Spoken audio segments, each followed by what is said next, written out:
Welcome to the Open Job Pink Couch. And our guest today is none other than Eric Rodriguez of the Sunwing Vacation Group. Welcome, Eric. We thought we'd talk about Cuba, considering you happen to know a little bit about the topic, I hear. Oh, just a little bit. A little bit. And it's such an important topic for the Canadian advisor community because, of course, it is where a lot of the money gets turned, not just for Sunwing, but certainly within the entire industry. Very fitting that we're sitting on a 1957 pink Cadillac, I would say, because it adds to the ambiance of talking about the topic. But what I want you to explain to us, Eric, is what is happening with the electrical grid in Cuba. Because I think with some of the issues that we saw in November and in December, for the advisors, it becomes key to be able to tell their clients not to be concerned, because obviously that's what we all want, right? We love the island. We do a lot of business with the island. So give us an update.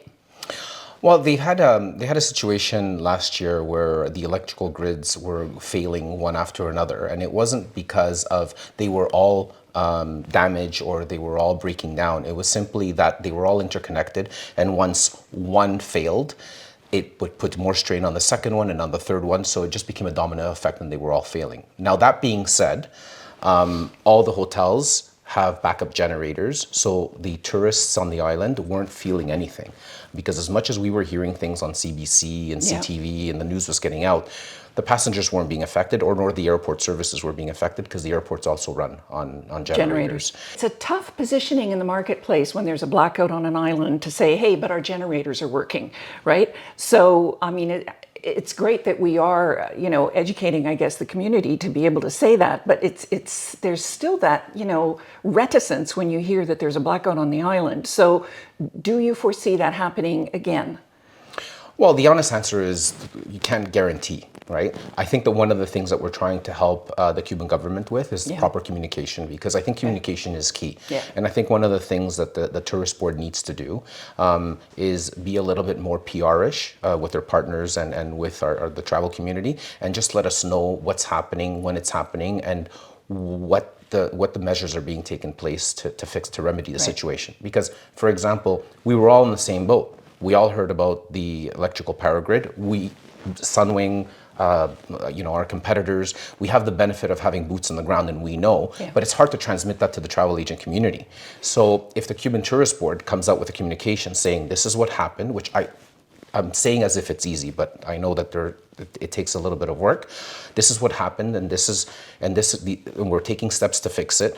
And just to reassure you that all the hotels have backup generators, that I think would go a long way to the travel agent community. Just so that it reassures them that, hey, I have clients and destinations, but the hotels have backup generators, and everything is working as normal as possible.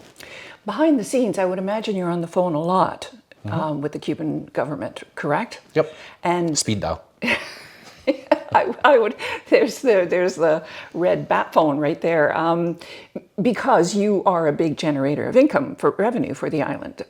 So you yourself, Sunwing, I mean, but what happens during those conversations? Can you give us a hint as to how you manage the situation? And I know within that context, you yourself at Sunwing are also managing the product to meet expectations of the consumers, which will help the advisors sell. So I have just made a big question, but maybe we can navigate through that.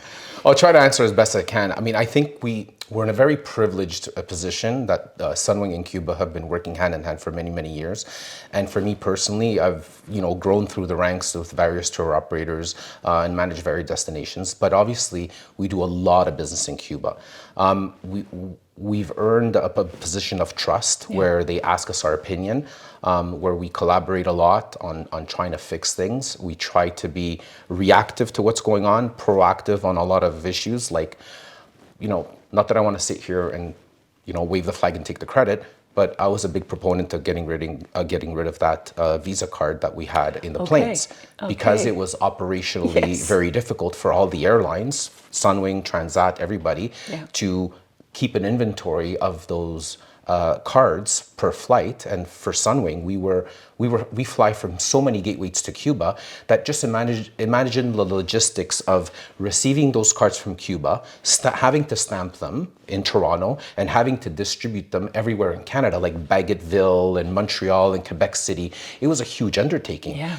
More maybe for us, but same for Transat, same for Air Canada, same for WestJet.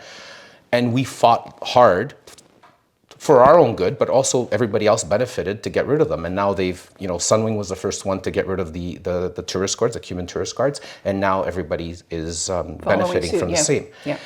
A lot of it, we take the lead on it just because we are the largest provider of tourism to Cuba, but also because of the trust that we've built. So there's a lot of, how can we do this, or how can we introduce a new destination? So to answer kind of your question, when this happens, yeah, the minister calls me, tells me what's happening.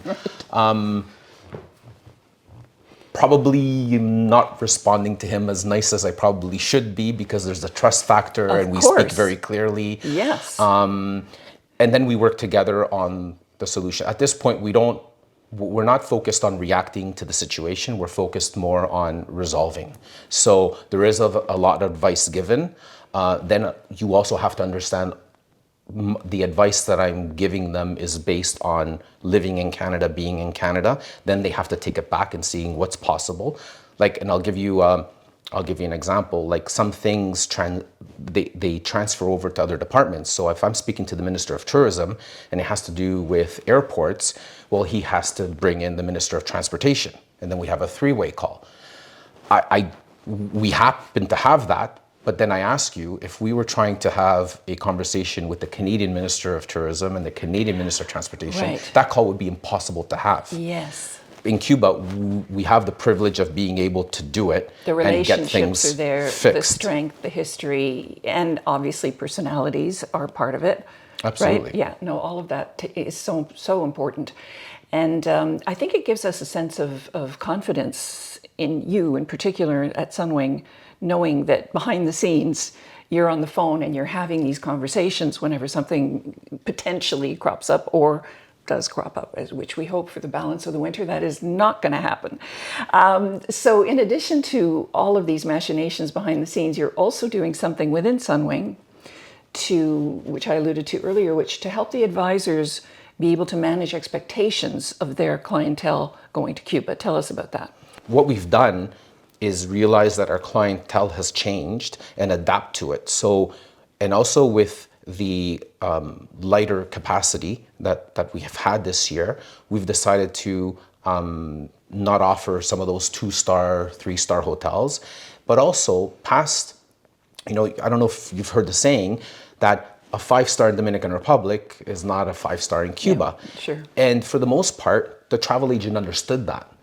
The veteran travel agent that's traveled, that's been around, that's starting to change because, a lot of the travel agents from 30 years ago have retired. You get new ones, they don't have as much. And in general, the product quality has increased so much across the board, right? Whether it's Mexico or the DR, the expectations are higher. Yeah, listen, Dominican and DR have upped the ante. I mean, now you have, hotels in Mexico that are offering, 2 buffets, 10 a la cartes, and Cuba, it doesn't offer that. So what we've done is just try to come up with something that has 3 tiers so that people can resonate very easily as to what it is.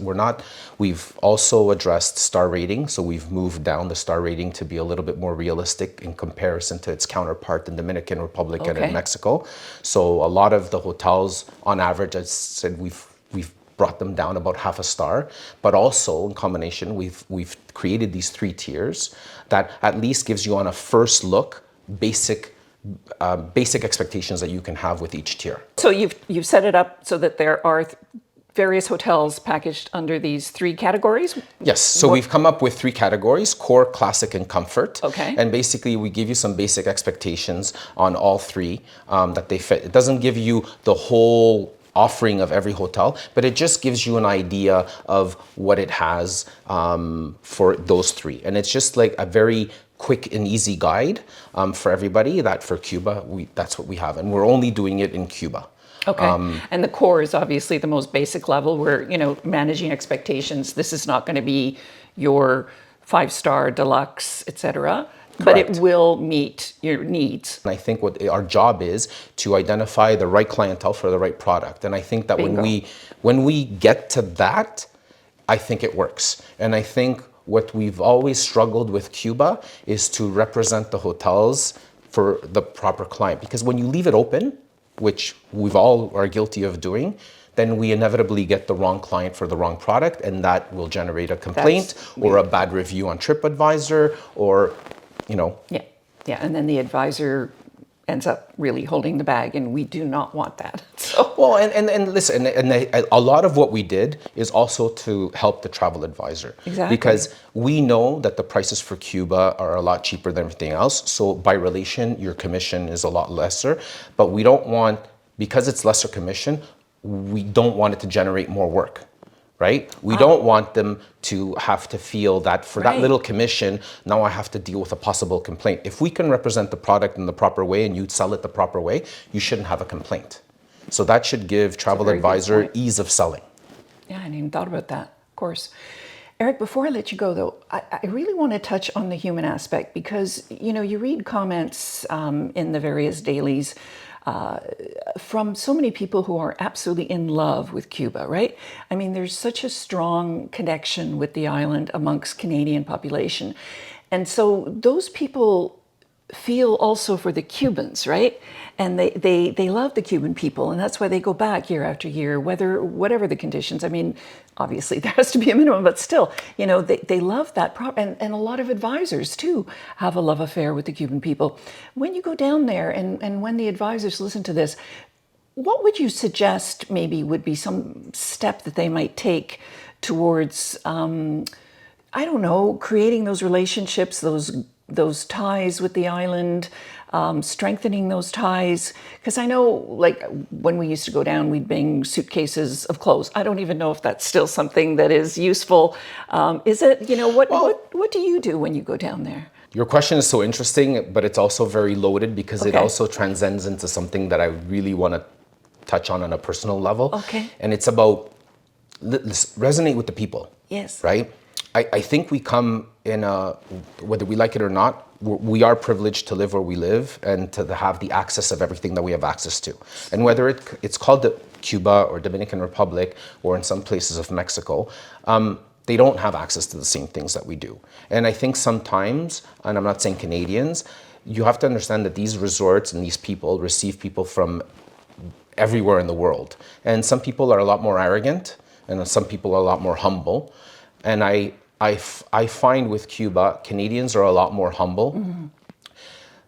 So I guess to answer your question specifically, I don't think the toothbrushes and, we remember because we always have these requests for excessive baggage, Yeah. clothes and all that.